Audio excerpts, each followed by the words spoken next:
అందరికీ శుభోదయం.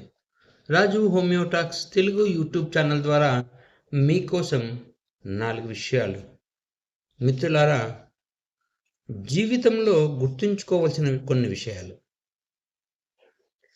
ఆనందంలో ఎప్పుడూ మాట ఇవ్వకండి. కోపంలో ఎప్పుడూ సమాధానం ఇవ్వకండి. దుఃఖంలో ఎప్పుడూ నిర్ణయం తీసుకోకండి. విలువలేని చోట ఎప్పుడు మాట్లాడకూడదు. ప్రేమ లేని చోట ఎప్పుడు ఆశపడవద్దు. దూరం పెడుతున్న వారికి ఎప్పుడు దగ్గర అవ్వాలని చూడకు. నిర్లక్ష్యం చేసేవారి కోసం ఎప్పుడు ఎదురు చూడకు. భారం అనుకునే వాళ్ళతో ఎప్పుడు భావాలు పంచుకోవద్దు.